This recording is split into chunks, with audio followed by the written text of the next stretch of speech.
आदाब नाजरीन, Saiyaara news TV से मैं सैयद अफरोज। आइए नजर डालते हैं कुछ अहम खबरों पर। एलबी नगर डीसीपी साइश्री ने कहा कि हमने एलबी नगर में 2 चैन छीनने वालों को गिरफ्तार किया है।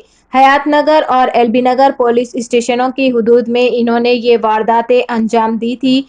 हमने सीसीटीवी कैमरों की बुनियाद पर मुलजिम को गिरफ्तार कर लिया। श्रीनिवास नगर कॉलोनी बल्लागुड़ा एलबी नगर में मंगल को पेश आए चेन स्नैचिंग केस दर्ज किए गए। हमने 1 घंटे में मुलजिमान के सुराग लगाए और निशानदही कर ली और 2 अफराद को गिरफ्तार किया। पुलिस ने इनके कब्जे से 2 बाइक और मोबाइल फोन जब्त कर लिए। मुलजिम जिन्होंने चाकू से डराया और आसानी से रकम छीनने का मुर्जुर्म इर्तिकाब किया। बालाजी नायक कंटोनमेंट डिपो में कॉन्ट्रैक्टर आरटीडीसी ड्राइवर है। राजकिरण बालानगर में इलेक्ट्रीशियन के तौर पर काम करते हैं।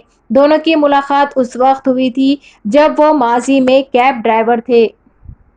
8:30 को दो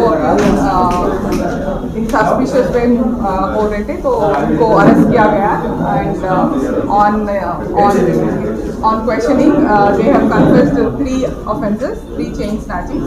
रिसेंटली जो हुए 24th, 27th और 28th को जो स्नैचिंग्स हुए उनको वो लोग कन्फेस करें।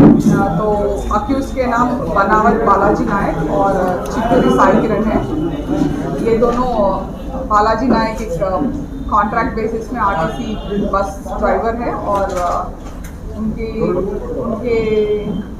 उनसे 3,50,000 वर्थ गोल्ड और व्हीकल्स हमने बरामद करे। तो जैसा कि आपने देखा नाजरीन, क्या हो रहा है देश और दुनिया में। इसी तरह के लेटेस्ट न्यूज़ देखने के लिए हमारे चैनल को सब्सक्राइब करिए, लाइक करिए, शेयर करिए और हमें दीजिए इजाज़त।